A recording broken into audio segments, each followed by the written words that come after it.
Sabi na nga eh, yung sinasabi po ni Ridon na bloodbath, sad to say, parang sa ilong, sa ilong lang po ni, sa ilong lang po ni Ridon, no, na naganap tong bloodbath na tinatawag. Supot naman pala, no, supot naman pala yung inaasahan natin na talagang, yun yung sinasabi natin na sobra sa propaganda si Ridon at yung iba pang mga congressman na parang pag natuloy itong hearing, no, kay BP Sara, no, katapusan na, no, ni BP Sara, na ang katotohanan na malalantad ay talagang hindi na makakaligtas.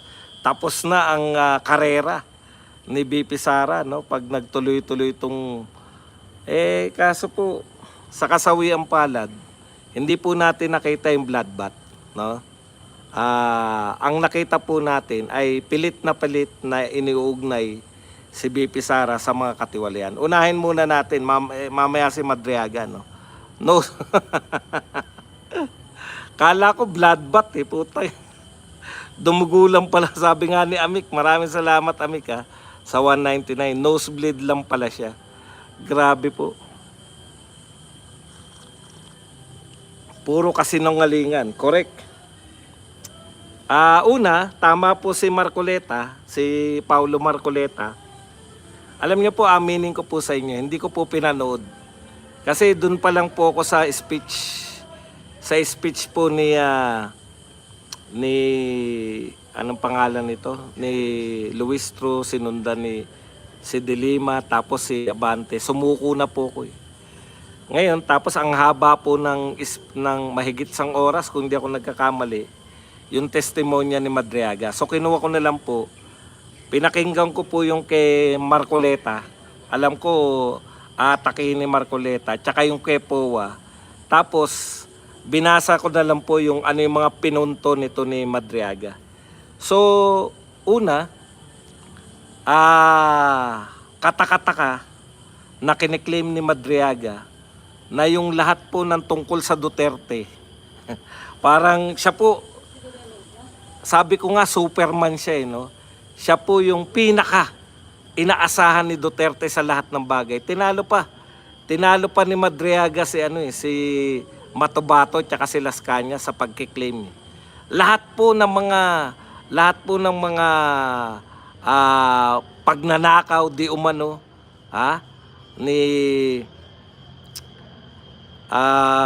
pagnanakaw di umano ng mga Duterte sa kanya pinagkatiwala, pinagbukas siya ng mga dummy accounts. Sa kanya po yung mga bank accounts, no? Yung mga bank accounts na binuksan niya para daw po sa mga Duterte. Napakarami pong mga imposible. Teka, i-review lang po natin, iisa-isain po natin. Ang problema ko narito rin po sa ano na to.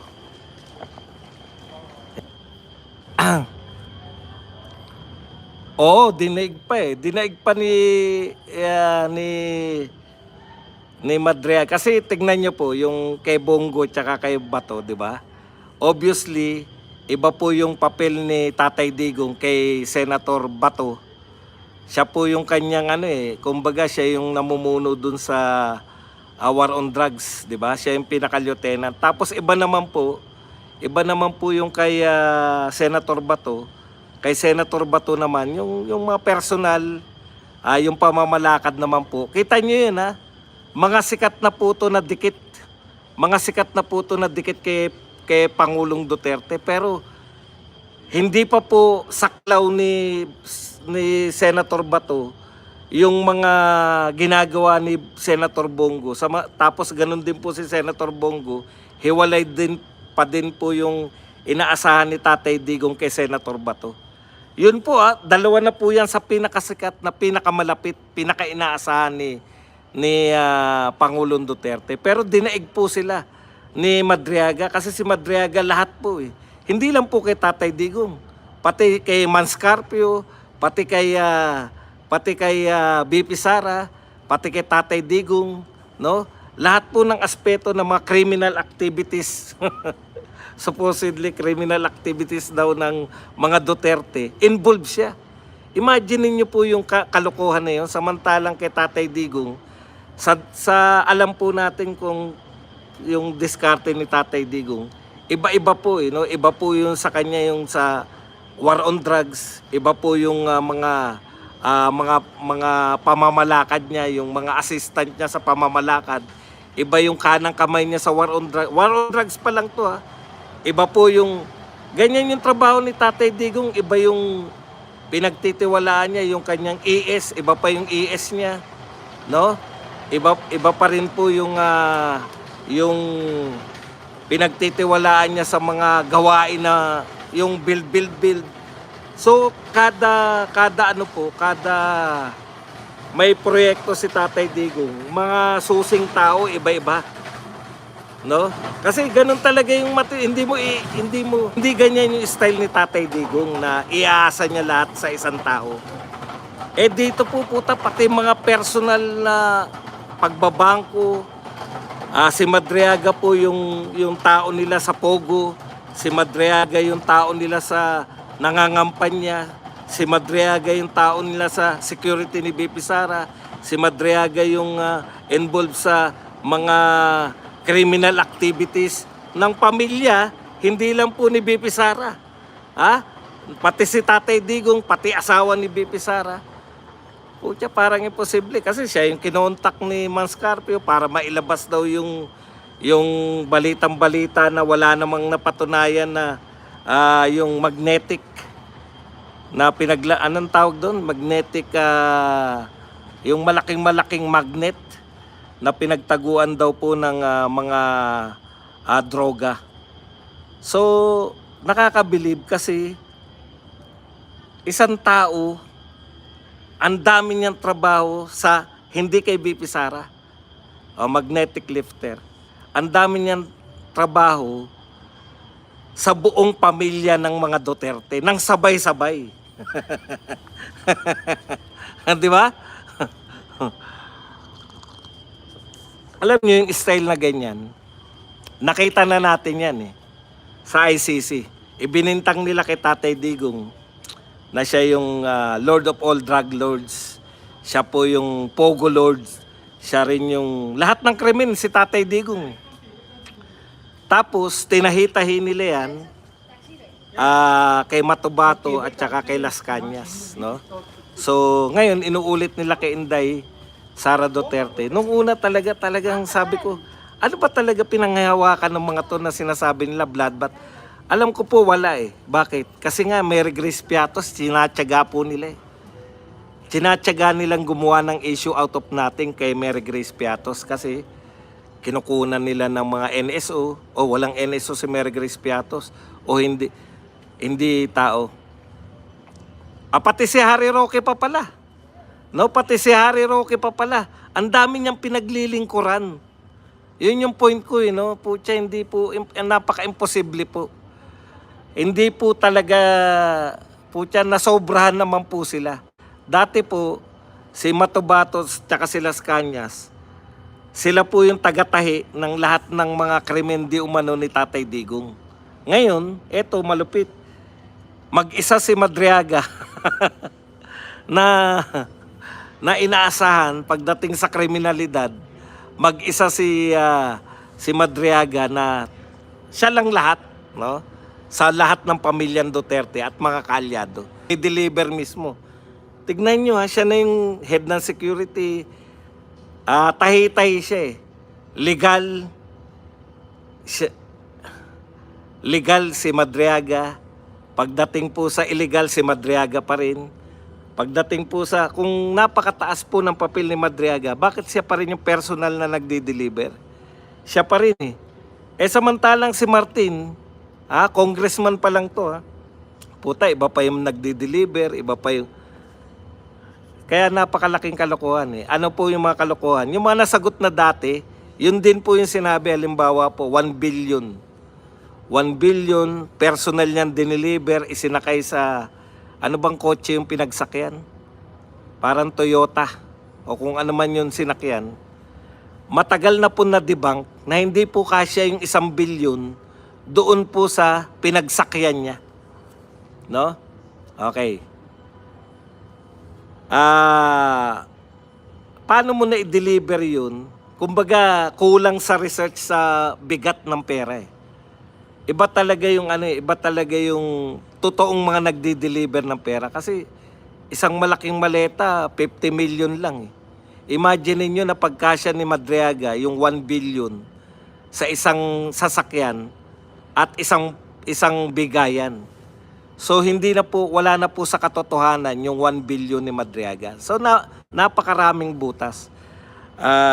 Tapos yun nga, yung kay Man Scarpio na siya rin yung kinontak ng lifter.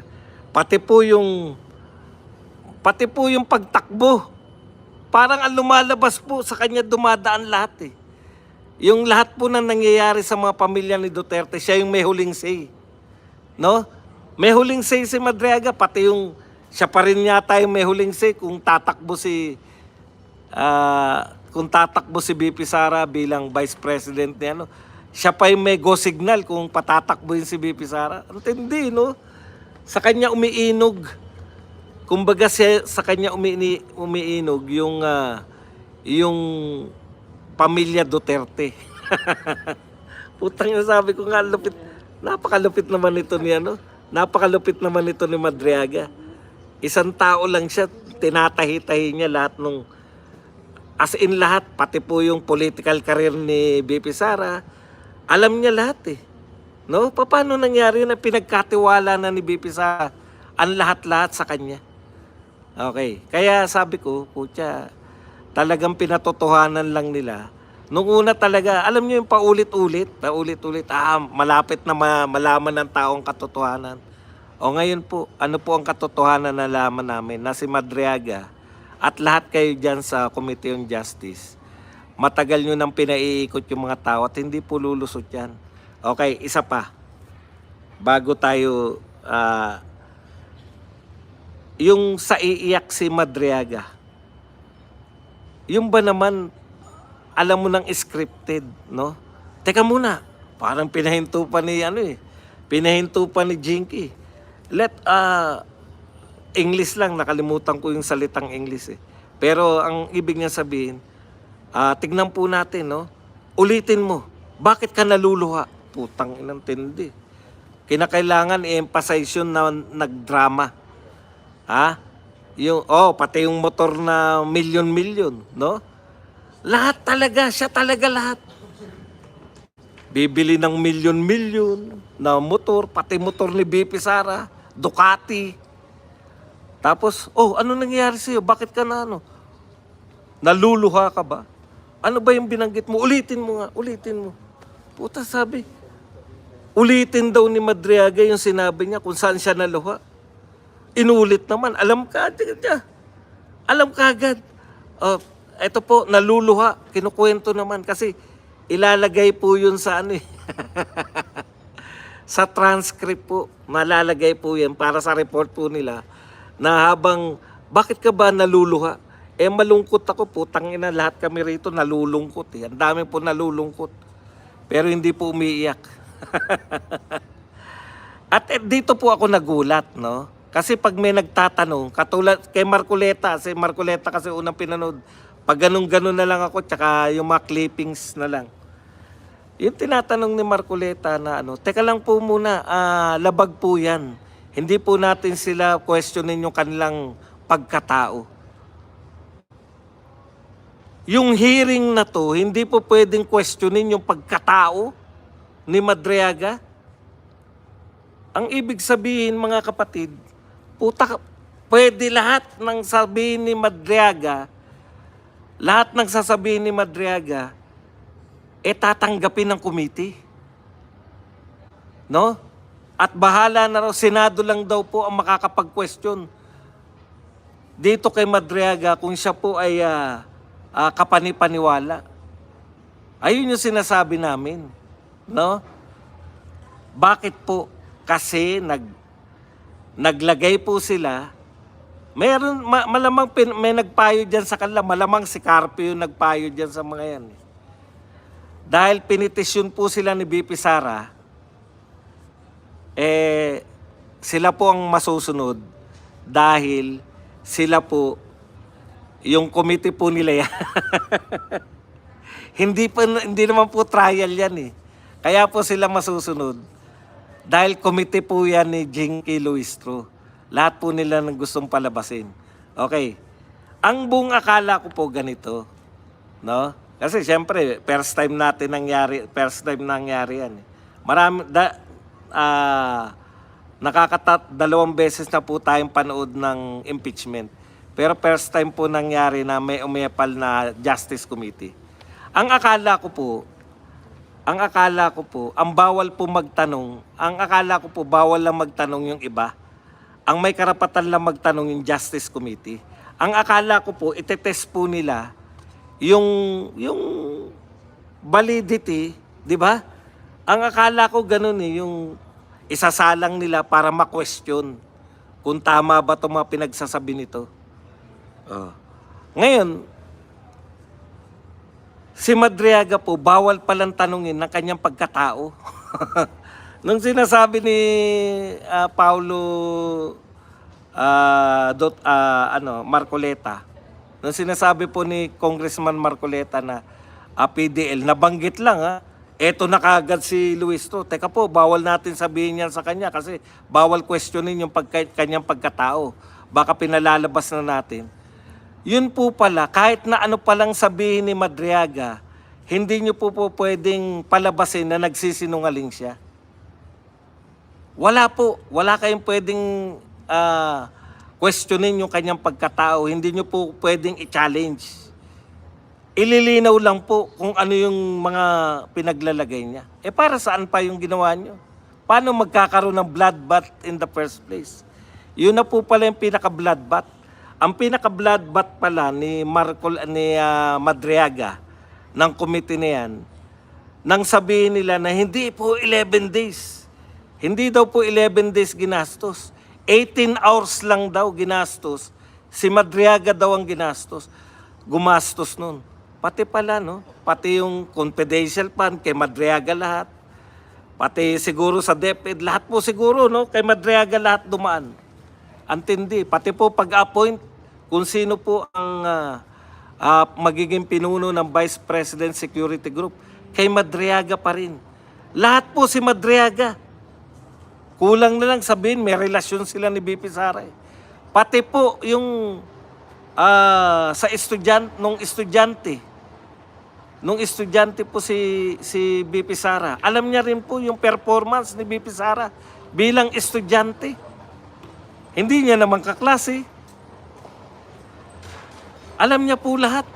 Pati yung pinakiusapan para pumasa. So ibig ba sabihin, pati yung pagpasa sa bar, alam ko po, take 1 si BP Sara eh.